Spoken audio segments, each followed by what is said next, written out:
Welcome everybody to SMPTE Hollywood's cybersecurity meeting. We are thrilled to have everybody. I'm going to introduce our moderator, Juan Reyes of Convergent Risks, but I also just want to make one other note. I don't know if it's on the credit roll. It should be on the credit roll, but SMPTE is offering a 15% discount for memberships. If you need to renew or sign up, we would love to have you as a member. Power in numbers, and this helps us have these meetings. So without any further ado, I give you Juan Reyes, and I hope you all have a wonderful meeting. Juan, unmute yourself, Juan. First things first, of course. Hello, everyone, and welcome to our SMPTE Cybersecurity in a Post-Pandemic World. We've got a great event today and some great panelists, and I'd like to start off first by introducing Mark Zorn from Marvel Studios, who's going to kick us off with a little keynote. Hey there. So as Juan just said, my name is Mark Zorn. I'm with Marvel Studios. I'm the head of content protection. So I'm the cybersecurity geek for Marvel Studios. I'm going to just say a few minutes of what they want to call a keynote speech, but I want to keep it short so that we can have our discussion. And that said, the rules of the game have changed. In 2 years' time, productions have gone from linear workflows, from the development, pre-production, production, post, and delivery, to highly branched and even bidirectional pipelines for moving the content around. Now the term production implies the whole Megillah. So it used to be straightforward to point at systems, networks, environmental security as being where the big vulnerabilities are. And that was predicated on the controls that happen at each step along that linear workflow. But now, obviously, it's different. For example, we take a concept drawing and we'll send it to Previs or even directly to VFX and create digital assets or virtual environments, and those are often used through the rest of production. So now even concept art is considered content, and we should be controlling it.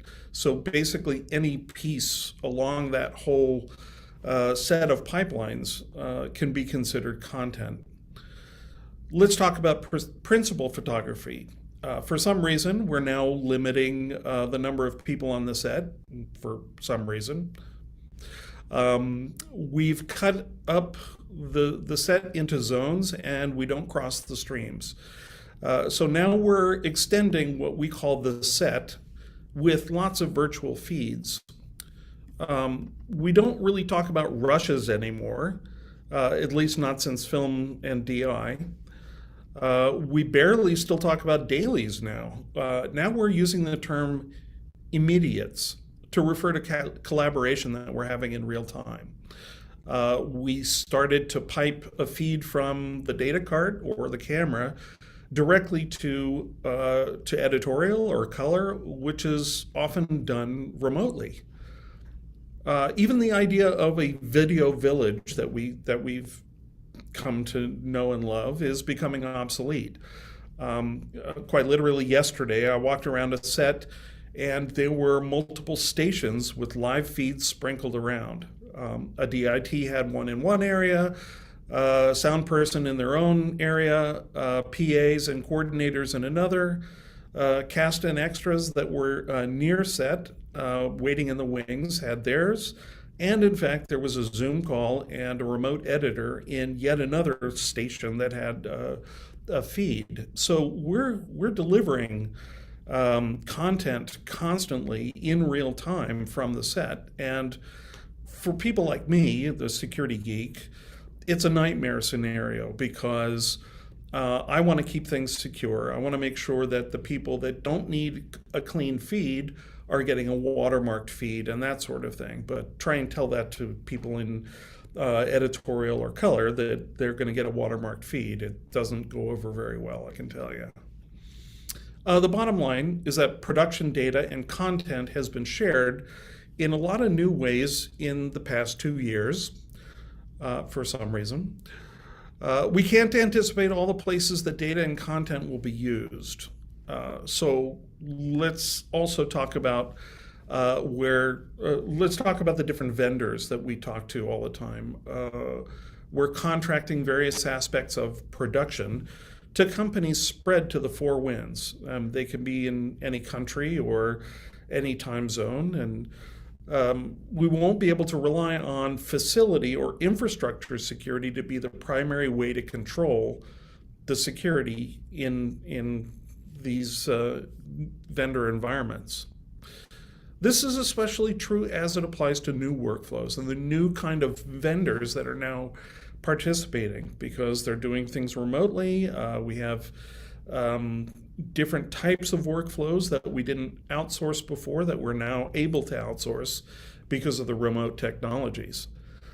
But honestly, again, as a security person, we're already in crisis. With the changes to things like the TPN, individual studios are going back to doing their own security assessments.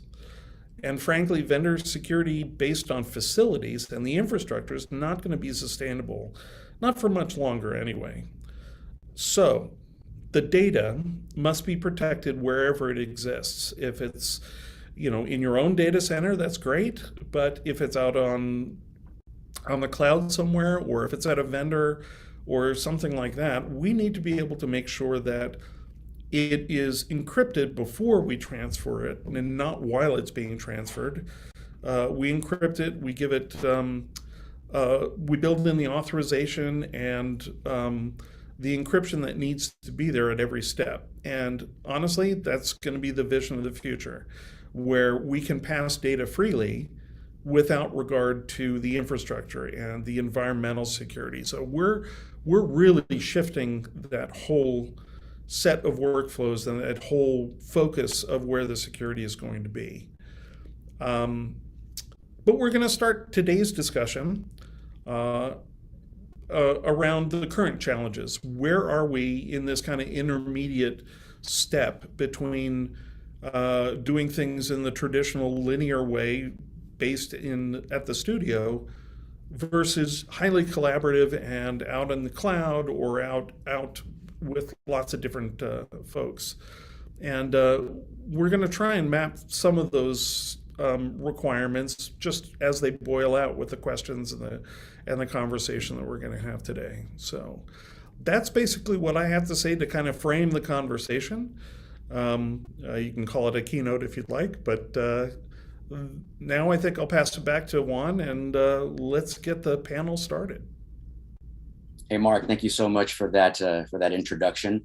Next, I'd like to introduce Rick Soto from Pixelogic, the SVP of Global IT and Security. Hey, everybody. Our next panelist is Spencer Stevens from Movie Labs. He's the SVP of Production Technology and Security. Hi. Well, I have to apologize. I can't turn my video on. I had a broadband outage and I'm using an unstable 4G connection, but hello. Well, thank you for inviting me. Gotta love technology, right? Yeah. And last but not least, I'd like to introduce Brett Suding, an independent DIT. Hi there. Yeah, my name is Brett. I work here in Los Angeles as a digital imaging technician on commercials, and then also some long form as far as movies and television. Excellent. And I'd also like to apologize on behalf of Joanne Kim. Unfortunately, she was not able to join us at the last minute, but we're all sure she's here with us in spirit. And so, Mark, you brought up a great point on talking about content and how quickly the content moves through from production to the different phases. We've got all this remote collaboration going on. Trying to get it from the camera through the process as quickly as possible. And Brett, I know that's something you deal with on a regular basis, as getting that content from the camera to wherever it needs to go, keeping it secure, maintaining quality. What can you tell us about that process and what you're doing to keep that content secure, maintain the quality, maintain security, some of the challenges and maybe some of the horror stories you've come across, throughout your career and process there. Yeah, so first of all, you got to take every project individually. So there's a difference between working on a commercial that's only 2 days long and then a feature or a Marvel show, that kind of thing. Each different scenario requires a different level of security that I've seen. So in the simplest format, a commercial, I'm literally taking the data from the camera and offloading it onto drives and then handing that off to editorial. And it's just literally one hand, next hand, next hand. So it doesn't go anywhere other than just the hard drive. In that instance, the hard drive's not encrypted or anything. And then otherwise, for bigger stuff, I've had instances where the client will say, no, this is very important and we cannot let anyone see this and we can't get it out and let anyone know about it. So in that instance, we've had encrypted hard drives and we just have to make sure that the data flow can actually handle what we need. In one instance, I was on a TV show and Post sent us encrypted drives, and it was like USB 1, and I had big camera files that I got to offload, and it just wasn't going to work. This was about 6-7 years ago, so that I basically said no, like, we can't do this. And they're like, why not? And they said, well, I'd be staying there for another 10 hours after wrap every night, and that production doesn't like that. And so then we didn't do it. We didn't use their secure drives, and we had to go with just regular Mac format drives. So yeah, each scenario requires its own set of logistics, and we try to meet everyone's needs, but ultimately I am responsible for media off the camera and allowing production to keep going. So that's where we stand. Wow. And so in a situation like that, Brett, are you looking about maybe trying to see, well, you can't use the drive because it's not fast enough? Are you looking to maybe, well, let's encrypt the content so at least there's some level of security, or is it more like, let's just get it out and just hope for the best? Yeah, it's always a balance between budget and the needs. So if the needs are high and the budget is high, then we can accommodate anything. But if the budget's not there, then we got to make accommodations. So yeah, if it's for someone that's willing to pay for fast encrypted drives, then by all means, let's do that. And I'll give you a list of suggestions of what to use. But if it's a commercial and they say, hey, we got $1,000 for drives and this is what we got. So I say, okay, here's what you get. So Mark, let me put the question back over to you as a content owner. When you run into a situation where, some of your IP is being worked on, and just to get the job done, get things processed, things like this are happening, they're slipping through the cracks. So it's like, we just got to finish it. So look the other way where we're using unencrypted drives or not encrypting the content. How do you guys feel? How do you guys handle that?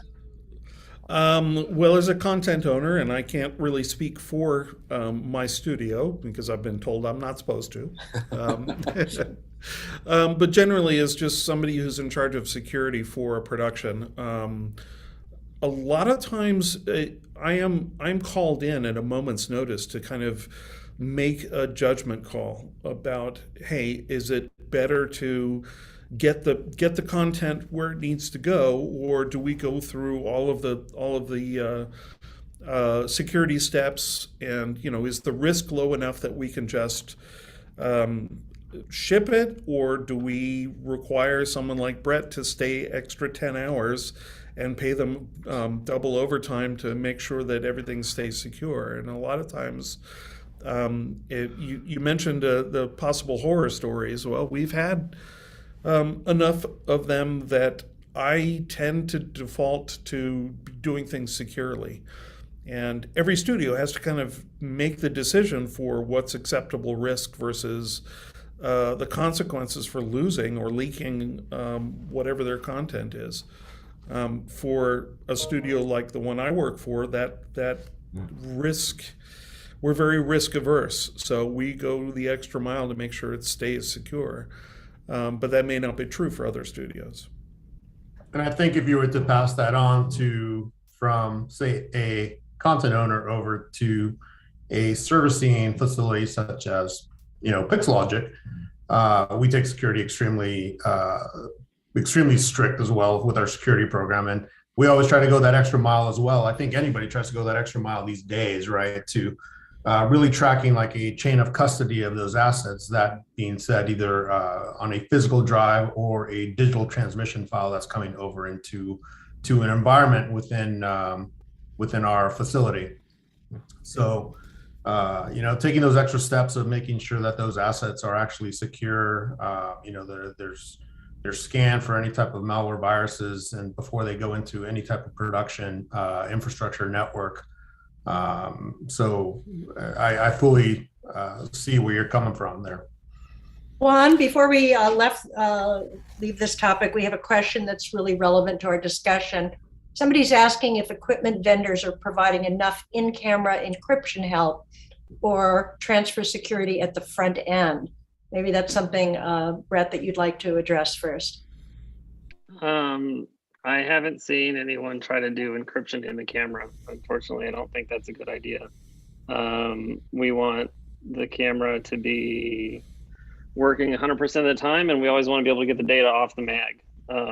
And if for some reason someone doesn't have password or the camera glitches and you can't actually get that media off the mag, that's a big deal. And usually that's more important because there's an actor involved or whatever, or the performance was more important than that encryption. And encryption needs to happen after the fact, after you get the media and those assets off the camera, because usually you cannot replicate that or do it again. So it's literally someone would have to break into set and steal that mag to get that data. And we're not talking about live stream or anything like that. This is just the raw media files. So there's two things here that I think we've got to be cognizant of. What Mark and Brett started out talking about was actually just simply risk tolerance, right? And, a lower budget production that can't afford a lot of security and doesn't think its content necessarily is as valuable as one of the Marvel movies has a higher risk tolerance than Marvel does. I mean, I imagine that Marvel's risk tolerance is somewhere around 0. So that's the starting place there, is it's got to start with risk tolerance, and then you scale the security appropriately. But the other part of it is just going back to that camera question. What we've got to be careful at this point is that workflows in the cloud are getting increasingly complex and very different to what they've been. And once you move a workflow outside of the perimeter, the security perimeter of a facility, then a lot changes, and that perimeter is extraordinarily difficult, if not impossible, to extend. And if we look at point solutions like encrypting data in the camera, we're actually, in my mind, getting distracted from the bigger picture, which is how do we solve the overall security problem in this new world? Whether or not it's encryption in the camera or whether or not it's encryption on Brett's DIP workstation is kind of actually largely irrelevant. Yeah, but honestly, I think there's no substitute for thinking ahead and being prepared and trying to get the right equipment at the right solutions where they need to be. So if that means that the encryption is being done on the data cart or on the removable media that has encryption built into it, it needs to happen before it moves outside that perimeter that's absolutely. Yeah, I wouldn't disagree with that, but the point is, if you have encryption on the camera, then you've got the question of what is my key management strategy?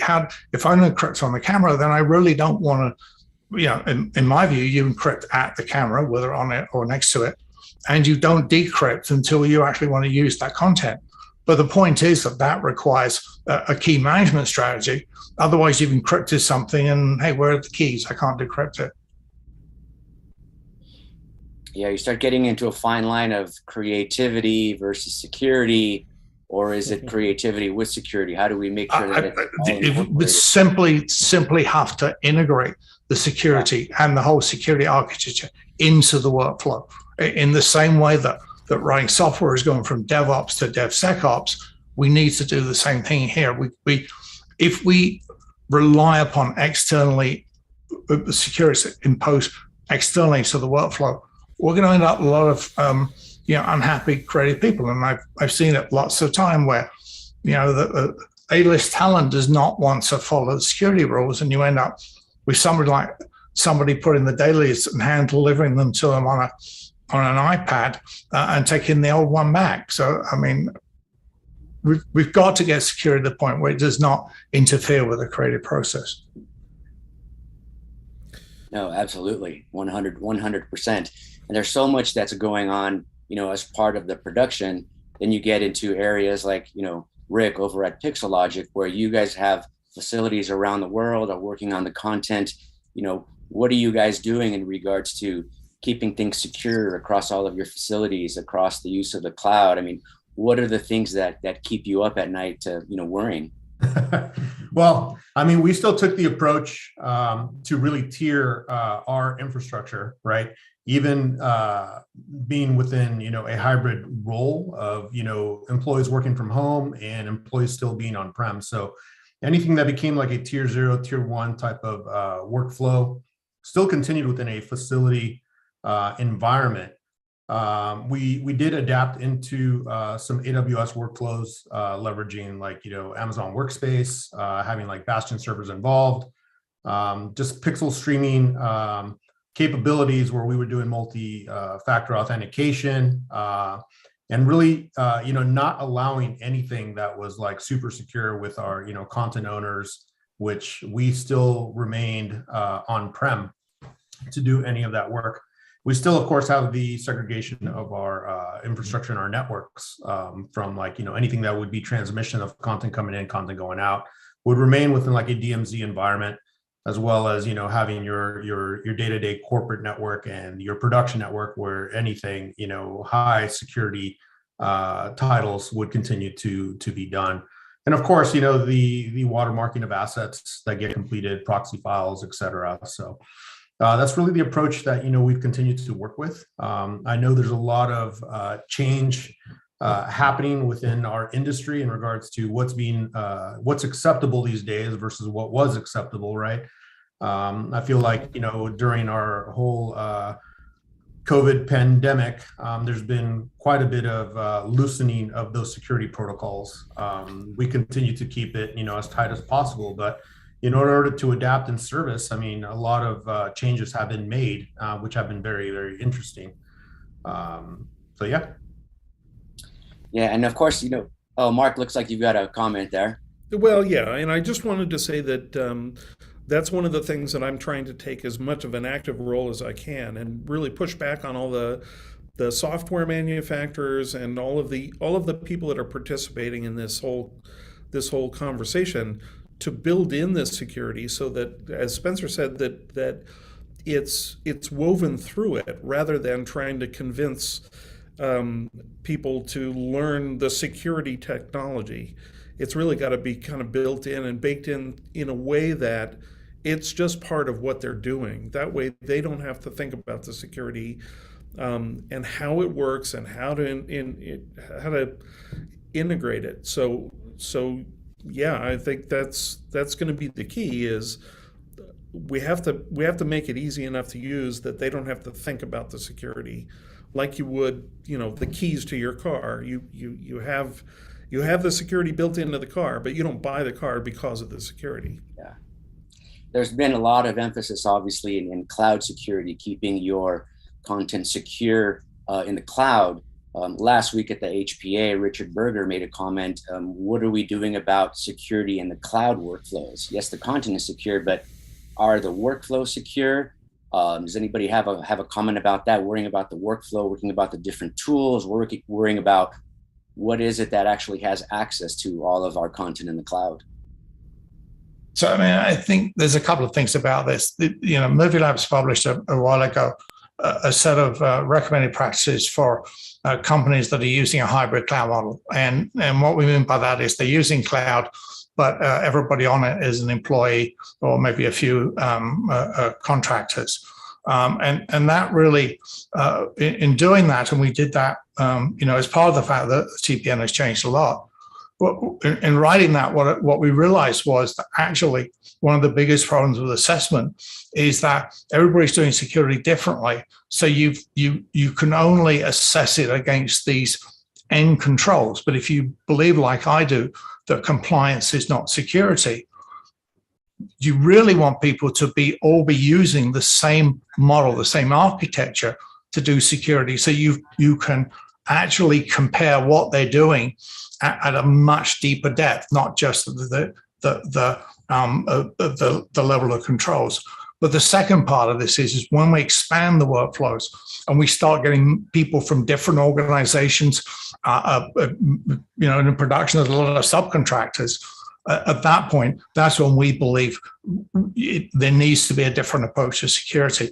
And our approach we've got, which is the Common Security Architecture for Production, we published the actual specification for that about a year ago.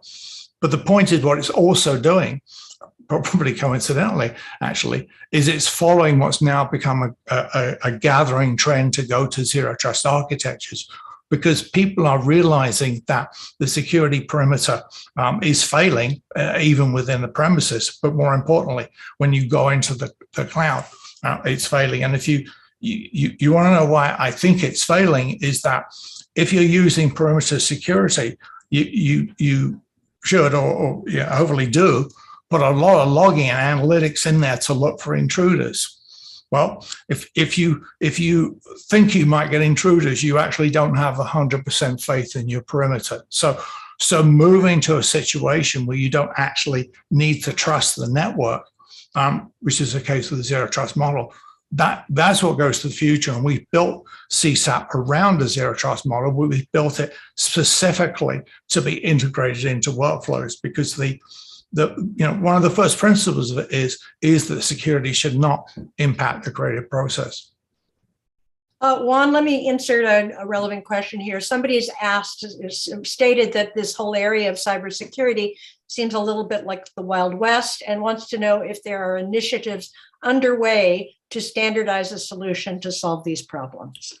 Well, we have a lot of people working with us on CSAP, Common Security Architecture of Production, and we're now at the stage of getting it towards implementation. So yeah, there are a lot of people working with us on it. The problem we do face though in this industry is, apart from CSAP, this is not really a marketplace that people are going to fall over themselves to create security products on the sort of scale that needs to be created. I mean, and we built CSAP to, as much as possible, use existing tools, to use the tools that the cloud providers already have. And so there's some assembly required, but not much. But that, to our knowledge, we're the only people doing that that sort of standardization effort. But let me also say that Movie Labs, anything Movie Labs published is endorsed by the studios who are, Movie Labs is a joint venture of the studio. So anything that we publish, we only publish when we've got a agreement with the individual studios.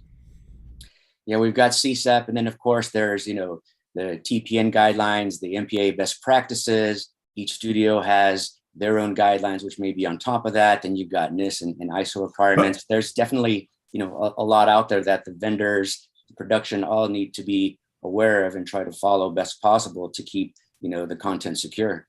Okay, but there is a difference. I'm sorry holding into this conversation. I'll keep quiet in a minute. But there is a difference between an architecture, which is how you do the security, and things like TPN or our recommended practices or whatever, which is Here's how we're going to check you did it right. And so there is a difference in those two things. And I think it's important they're not confused, because, we end up with 300-400 controls that, nobody can understand. No, that is absolutely true. There's the requirement, the guideline, and then to your point, Spencer, there is the implementation, the architecture behind meeting that particular guideline.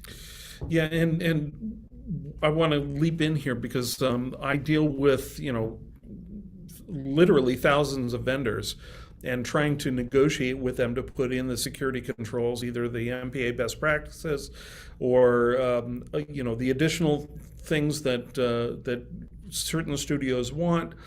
And the problem is that they don't want to spend the money unless they know that they have the work, and they won't get the work unless they spend the money. So it's this catch-22 situation where somebody has to put up the money and and break that cycle. And one of the things that I'm personally trying to do is, and folding into what Spencer just said about using standards, I'm trying to make it so that we package data and we can deliver it into this zero trust model where we don't care where the data sits.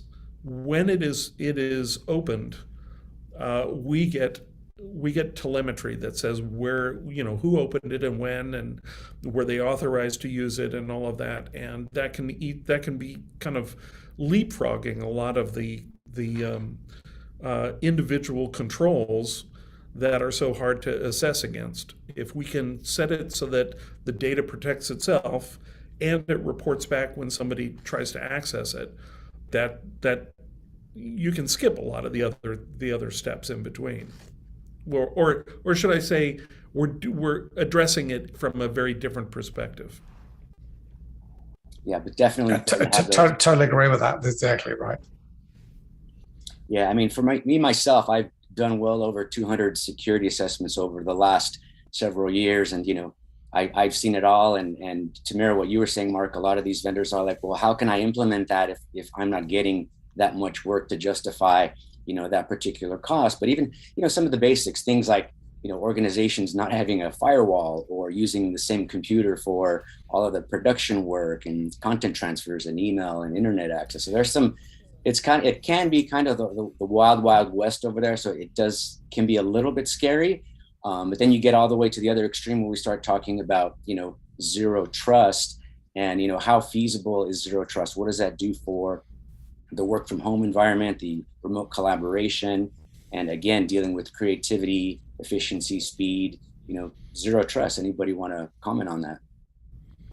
Well, I think, if you look at the trend in zero trust, as I said, when we first did zero trust, not too many, it was a small cadre of people that knew about it and were implementing it. But today, we've got a directive from President Biden that says the entire US government is going to switch to zero trust.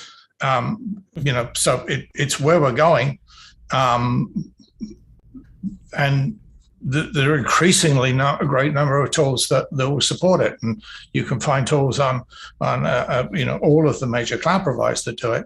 And, the zero trust model we've got is very much, it turns out, aligned with what Google did on their internal network. They have their internal security, not have it in the products, but separately on their internal security, they have something called Beyondcorp, which was a zero trust architecture they implemented well over 10 years ago. It works very well for them. It's a big organization. They run quite nicely. They don't have, at least as far as we can see, visible security problems. So, zero trust is clearly feasible. What you have to do, though, is to shift your mindset to the fact that everything has to be authenticated and everything has to be authorized to do something. And there's no assumption. It's denied by default. And when you get that and you start looking at, well, am I going to authenticate this person? What does that mean? That's where zero trust comes in. And it starts with that shift in mindset. And with that, Rick, there's a question to you. With all of the work from home implementations you have with your staff around the world, do you feel you need to get to the point of even having pre-configured and remote managed firewalls and switches to ensure security and trust, or are there other ways you guys can still implement a high level of security there, taking zero trust into account? No, we do. I mean, the whole zero trust implementation, that's a work in progress. So we still kind of have the same, protocols in place where we have, multi-factor authentication. I mean, most of the infrastructure that we have with our remote workers, it's all company owned. So we have our own security endpoint protection on it. We have our own set of security guidelines within that infrastructure to allow any type of user to jump into, like, say, the production infrastructure. That being said, it is over a like remote desktop type of scenario. It's not anything where we allow direct access into a production network. So having that in place, I mean, we do work with various localization freelancers, who we actually have sets of guidelines where they need to meet the criteria on their gear before they are allowed to work on any type of title or work on the behalf of our organization. Great, thanks, Rick. And then to you, Brett, you being, on set, and now with, again, the work from home and remote collaborators and a lot of people having to have these, witness cams or being able to see what's going on remotely, what are you seeing around security, or what are you seeing that's maybe of concern since you're, right there on set? Yeah, so like immediately, it's just the camera and then the wireless transmitters to the first ACs pulling focus, myself who gets the image and colors it. And most of those wireless transmitters are pre-paired, so you can't actually break into them. There's a couple out there that are open, which we don't like to use. And then beyond that, it's streaming. So on a Apple show that I did last year during full COVID, I got quarantined, as well as the DP and the gaffer, because we were in close contact with someone that got it. So we had to set up a streaming line into our houses so that we could see what was going on while we were quarantined. And we ended up using a company called Remote Village, who was helpful in setting up a fully encrypted line from camera to essentially our web browser. And it was nice because they encrypted it every step of the way. And they even had something that is called audio watermarking, which I wasn't even aware of, in which you can essentially have a low-level audio track that's not, you can't hear, but it would allow you to watermark it if someone were to get it out. And then as well, every time someone logs on, you essentially give them a token so that they can access the website, and it then decrypts on your side. And that was nice to have. I just got to do whatever to get it done, right? Yeah, and so I mean that was one of the things where, like, okay, hey, we now have these 3 people that control the look of the show, and they need to be at home now. How are we going to continue production and still continue the look? And we each had ourselves replaced with another one of our roles, but we were still able to have a handle on what was happening. And so Remote Village was allowed us to do that, and production was willing to pay for it. So like we had a cellular bonded network wherever we were, and then encryption from the camera streamed to the encoder, and then it was live streamed to us.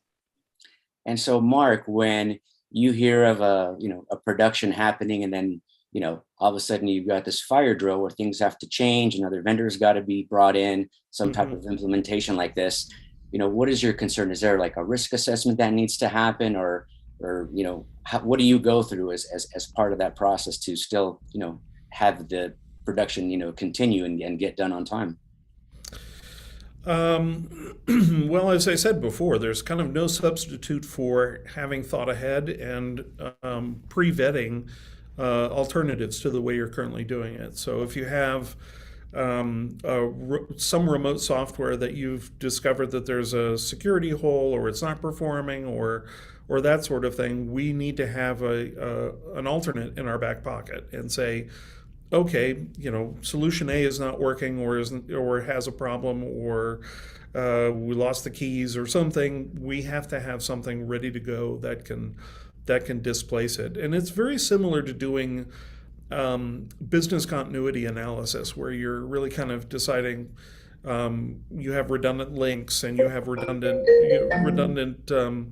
or failover solutions and that sort of thing. So from my perspective, if I don't already have an alternative ready to go, I have to kind of do some quick research and figure out, well, okay, if the production only has their favorite toy available or their favorite software available, is that going to do the job and still maintain the security? So I have to do, I'm frequently called quite literally in the middle of the night because we have productions all over the world, and I have a production that says, hey, this software isn't working. Can I use this other thing that we've been using for the last, N number of years on our previous jobs, and we know it works and it has the right performance? I have to kind of do a quick security assessment and say, yeah, it's okay to use it, or no, it's not okay to use it. And if you could put all the media on an encrypted hard drive, and then we'll courier it to the Daly's house or whatever. So I have to make a lot of those decisions on the fly. Yeah, I was actually going to bring up the point about risk assessments and whether that's something at the studio level, you're making sure that those risk assessments have been taken place and you've got history and details about each vendor, each tool, or is it something that on the fly, maybe you're having to do a level of risk assessment or an abbreviated risk assessment based on the situation? Yeah, and frequently, like I said before, my company really doesn't like to take risks. So we would rather do things that take a lot longer and maintain that security than to take a chance on something that we don't know enough about. I tell you, the amount of pre-production calls that I get from a high security client is mind-blowing compared to one that doesn't really care. I'll be in a full week of prep with meetings and so forth of what we need to do and how we do it, and this is our protocols and that kind of thing, versus the run-of-the-mill commercial that's just like, okay, great, you're gonna do it, awesome. So yeah, it's all about prep and ultimately like what you need and what your client wants, and we're here to make it happen. Yeah, and one of the things that I do rely heavily on is that even if I can't do the research myself, if there is an organization that is systematically looking at the different software or different solutions and coming up with a recommendation, I at least have, even if I haven't done the analysis myself, I can rely on a trusted source or a trusted outsourcer to do some of that analysis for me before I have to use that technology or that vendor. And in fact, I've worked directly with one in many cases, and he's a great resource for me. So there's no, that helps me directly. And I think over time, and as we all have worked together in the past, I think over time, as we all start understanding what our security program is like, or what is being followed, we continue to build that partnership, not only within the vendor side, but actually the content owner community as well. And as you continue to add, more stringent, requirements or controls, like I said earlier, it's been rather interesting with, the whole COVID environment as to some of those controls and protocols, how they were loosened up, and now, where things are changing, things seem to be getting tightened back up. And, with more employees requesting to work from home and how, those workloads are actually going to adapt going forward. There's still, to me, I mean, even though we still have those clear guidelines, there's still so much change and adaptation that continues to happen that, it's rather interesting to see how this shapes out here in the next, few months, to be honest with you. Yeah, no, and it's been good, Mark and Rick, I worked with both of you around a, variety of different types of, security assessments and, tons and tons of vendors. And, at the end of the day, when I'm working with them as an assessor, it's really about helping them to be more compliant, to follow the guidelines, helping them to prepare better so that they can prevent any situation that can happen, and talk to them about being proactive in their security so that they don't have to be reactive to an event. And at the end of the day, they all appreciate that, because they all want to be as secure as possible as well. Nobody wants a breach, and the more secure they are, the more content, the more work they can get from the studios and various entities in our ecosystem. And that actually kind of, I wanted to address a comment that Spencer said earlier, which is that compliance is not security. It is a level of security. It may not be complete enough, but it does give you at least a baseline to work from. And sometimes you kind of have to read between the lines on the way that a vendor reacts to an assessment. And if they are, if they're willing to put in some of these things, or willing to go through the motions and do the analysis at the same time, even if they're not necessarily compliant word for word or line or control by control, if they are willing to work with me to put in the kind of security measures that I'm looking for, that willingness and that attitude is almost more important than how they measure up against a set framework. To me, that goes from compliance to risk management, and that's where the real security happens, is in understanding the risk and addressing it, rather than just compliance and calling it good. I mean, the first time I worked on a Marvel TV show, maybe 10 years ago or so, the DIT I was filling in for was like, yeah, you have to lock the hard drive into the safe every night for the backup footage. I was like, what? What do you mean I need to? Who's going to break into the camera truck and try to steal a hard drive? But that's what they did, and that's what I did, because that's what they needed. So I mean, but I thought it was ridiculous at the time. Yeah, hacks and breaches happen. I mean, in 2021, we had the SolarWinds breach. There was the Colonial Pipeline ransom attack, the Kaseya hack, and you've got Log4j. So these are all organizations that are really working hard and spending a lot of time and resources into security, and and look what happened. It can happen to anybody. Yeah. So Can we take a question from the Q&A? Yes, we have some questions that have been stacking up. Somebody wants to know at what point in the asset management transfer chain is currently the most vulnerable. So I think they probably meant the workflow. Who would like to comment on that? I think that the simple answer to that is wherever it's not encrypted, and that would include the point where you take it encrypted off storage, decrypt it to put it over a secure link and re-encrypt it. Those are where the attack surfaces are. Yeah, the process is only as secure as the weakest link. So wherever, to Spencer's point, it's not secure or not logged. I mean, those are areas you got to watch out for. Somebody earlier wanted to know how much is the weak link a person rather than technology. Yeah, let me jump in, because and I've been looking at the questions as they've been flying past, and some of them, my biggest issue is people that are working from home.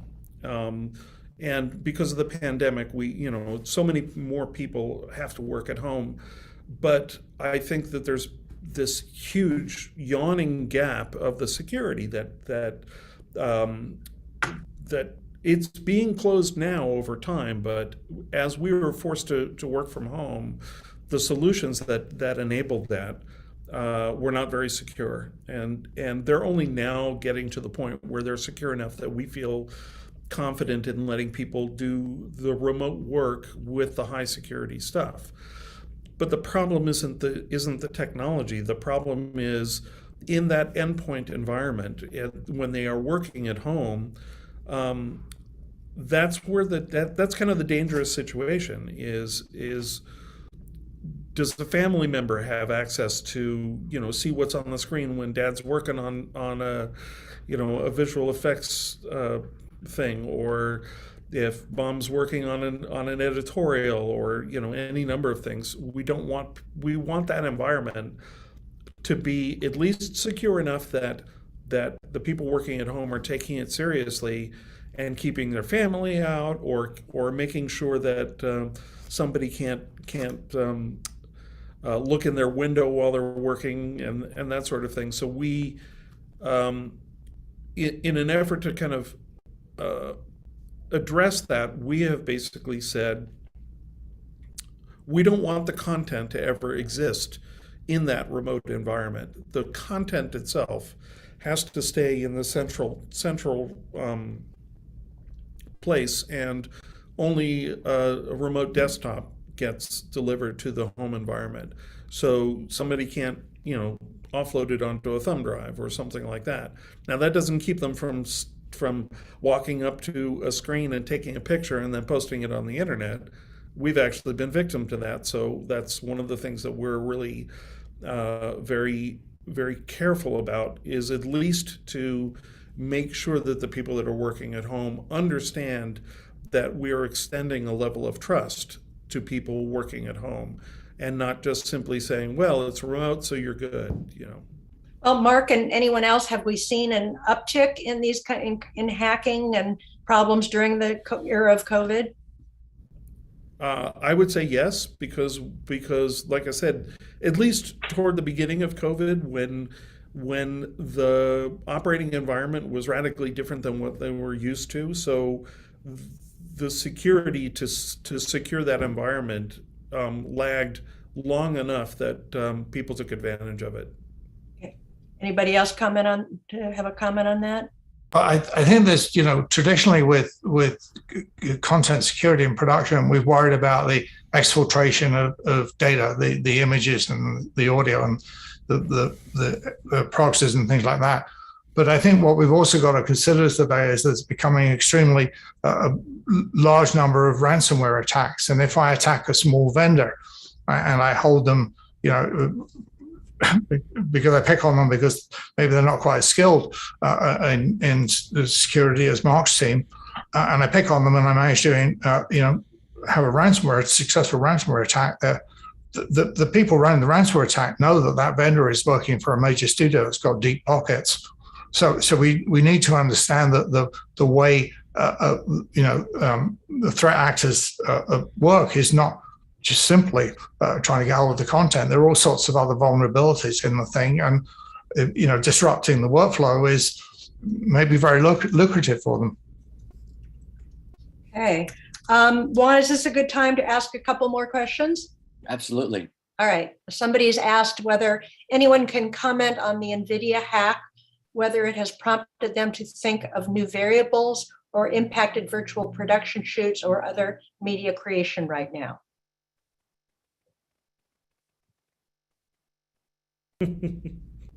Let me just say there's actually was another thing actually to me was more scary. If you look at some of the technical stuff, you'll see that Samsung shipped 100 million phones where they had not properly implemented the security, in fact, the trusted execution environment in the middle of it.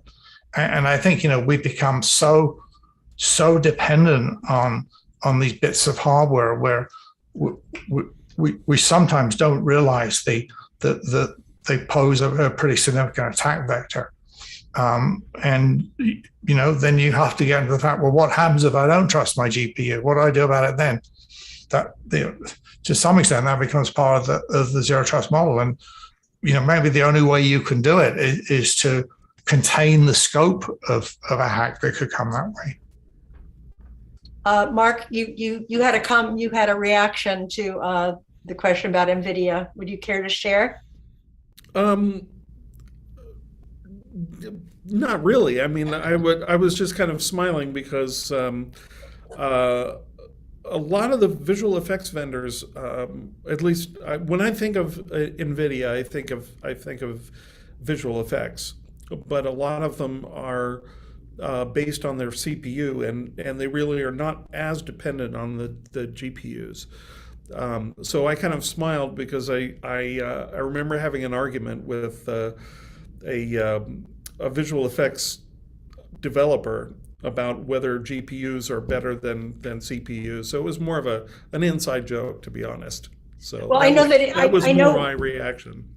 I know NVIDIA has also come out with a zero trust framework for developers, the Morpheus AI-based platform. Any comments on that? Honestly, I'm not familiar enough with that hack to really comment. I would be guessing. Okie dokie.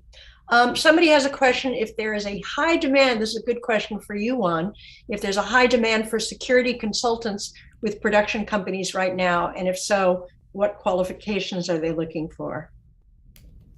I mean, there's always a need. You know, one of the big things around security in this space is really having an understanding of the workflows that are required of some of the tools and of the requirements of the different studios there. I don't deal so much with the on-set as I do, later on in the post side, where I'm dealing more so with the different vendors that are, involved, the, editing, coloring, dubbing, transcoding, et cetera. But I mean, security is big. I know that the job market is continuing to grow and thrive. So definitely some opportunity there. Mark, you were also kind of nodding your head. Yeah, I have a very strong bias where I have a very strong bias toward productions. And maybe it's because I've been working in production for a long time, and I really, I have no patience for traditional information security people that think, data is data is data. And that doesn't go very far in the media and entertainment world, as far as I can tell, where you really do have to understand the workflow, and you have to understand the tools, and you have to understand the culture and what the obstacles are to adoption of even the right solutions. Because I have found that information security people, and they're frequently on the corporate side of a studio, they'll always kind of say, well, we own the studio, so they're going to put in the security that we require. And the folks in production always just kind of smile and nod and continue doing their production. So I get very,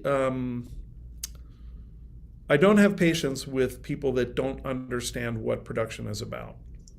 And so, Mark, with that question to you would be, what are the things that really keep you up at night, or maybe even things that you're afraid to ask?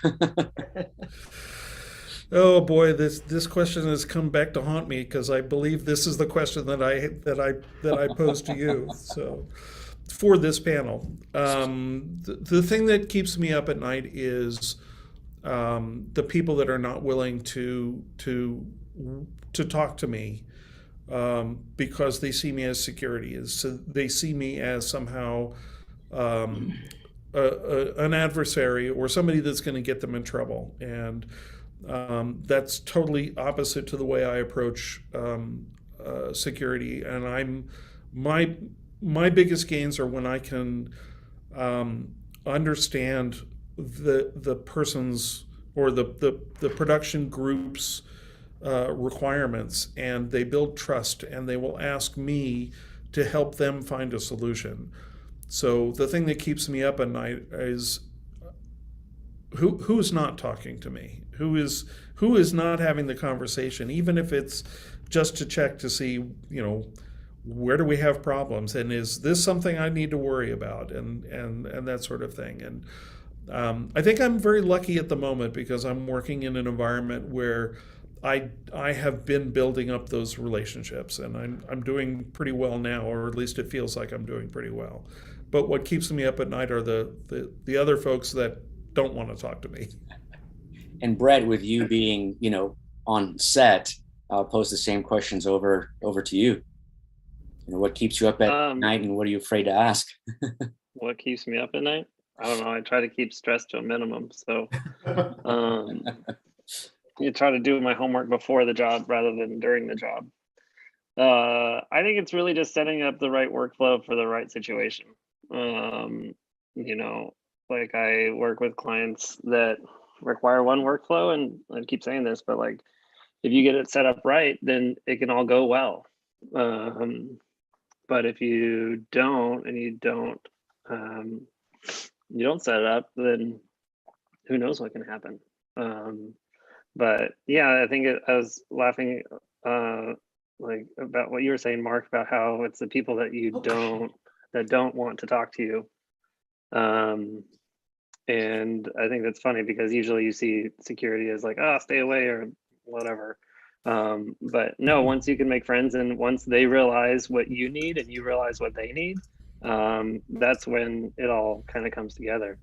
Because we'll come at it with production's a big rolling ball, and once you get it going, it's got to keep going. And so you have to make sure that you have taken the right steps to make sure that that ball can keep rolling. And you don't want to get in the way of it because that can cost more money in the long run. Yeah, I don't know what really keeps me up at night. I think it's just about doing your homework beforehand. Yeah. Here's one thing with those SDATs is that sometimes we don't get enough prep. And so production will say, hey, you're only budgeted for so many prep days, or even on commercials, it'll be like, maybe you don't get a prep day. But I think prep is the most important part of this. And a little plug for us is that we should always get our prep days because that helps out everyone. No, good to know. And how about you, Rick, on your side of things? So I'd have to echo what Mark said. I mean, realistically, I think having that level of collaboration and communication with your business units, your organization, as well as your content owners really helps you kind of mitigate that, right? I mean, the stuff that keeps me up at night, to be honest with you, I mean, it became worse as people started working from home, right? I mean, kind of like what was brought up of, the security portion of it, even though your employees are under like non-disclosures, they got NDAs. I mean, their families have to continue to understand that, they need to drive that to their kids or their friends. Like, you got to do your best not to be able to, see what's actually or what you are working on, but how do you secure somebody's home environment? How do you stop somebody from actually, driving something or posting something on social media? I mean, for us, it's clearly, security communiques, ongoing security training, over communicating, to be honest with you. And to the point where, like you guys are saying, you build those relationships with team members of your organization, and they feel comfortable talking to you, and they don't see you as, hey, you're like the Grim Reaper where you're going to say no to everything we want to do. We try to find a solution of, hey, how do we manage this? How do we make it happen? If it takes, building a panel, to really discuss and debate what you're asking, and, it goes out to your content owners or who you're servicing, then we take it that way, right? And then if the answer is, hey, we can't do this right now, but we'll look for an alternative solution, then that's what we do. Juan, we have a great segue question here, segue from what Rick was talking about, which is somebody's asking if anybody is using an app or a browser on a remote screen that monitors the user's biometrics to make sure that the person that is authenticated to view the content is the actual person there. And the person added that remote certification testing companies use this type of technology. I mean, I'll make a quick comment in that, in speaking with a lot of vendors when I'm doing the assessments, the question of, for the work, the work from home staff, it's like, do I put a camera in them? Do I have to watch them? But then you're getting into, they're in their home. There's a level of privacy there. And obviously, you don't want the camera to capture the screen. So you can get into a little gray area when you're looking at some type of implementation for that. Yeah, I can tell you that one of the things that I require is two-factor authentication. And if one of those factors is biometrics, like on the Apple, you have the fingerprint reader or something like that, I'm great with that. I love that. But if it's you have to have the device and you have to type the PIN on the device to get in. It's not necessarily biometrics, obviously, but it still makes it so that it's difficult for somebody to spoof that. So multi-factor authentication is at least going in that direction where biometrics can be a good piece of that. I'm going to break in here. I think our time is coming up. What do you think, Juan? I think we're getting close. I think one last question over to, Spencer. We were talking with all the other panelists about, what keeps you up at late at night, or what are you afraid to ask? I know obviously, Movie Labs has released the, CSAP material. So any last words from you? I mean, it's not what keeps me up at night. What keeps me up at night is the voices in my head. But but the thing really, I think, is that, and I absolutely hear it all the time here, is that the people doing security are faced with an extraordinarily difficult job. They've got to find ways to work with the productions, which is difficult because the tools get in the way of the creative process. And what's more is they have an increasingly complex problem, and it's becoming increasingly complex, both because the way the workflows are done are changing, but also because securing things is much more complex than it ever was before. And as attacks come along, there's something else you have to defend about. And I think I think that the challenge we face is the fact of how do we help those security people, those people in the trenches, work towards a different paradigm, because it's very difficult to work towards a different paradigm when 110% of your time is trying to deal with the difficulty of using the paradigm you've got today. And that, I think, is, otherwise, if we don't do that, we continue to dig a hole. But who can stop digging the hole for long enough to take a look at that? Yeah, I think the ultimate goal here is moving from creativity versus security to creativity with security. Yeah, absolutely. I mean, I've worked both in production and in security, and I think what Mark was saying earlier is, the corporate InfoSec people generally don't understand the incredible difference between the workflows in media production and those in an enterprise. Or more than anything else, the tremendous pressure and time constraints that they have. One of the things in a previous job, we had this this nickname. We would say, once a production is up at production speed, they won't talk to the security people. They'll just, they won't even pick up the phone. If they're at production speed, good luck getting them to answer. So, yeah. Juan, is it okay if we close on that note? I think that's a great note to close on. I think so too. Juan, Mark, Brett, Rick, Spencer, really phenomenal. I know this took us a while to get this meeting on, just for logistical sakes, but this was well worth it. And I cannot thank you all enough for joining us. So sorry about Joanne Kim.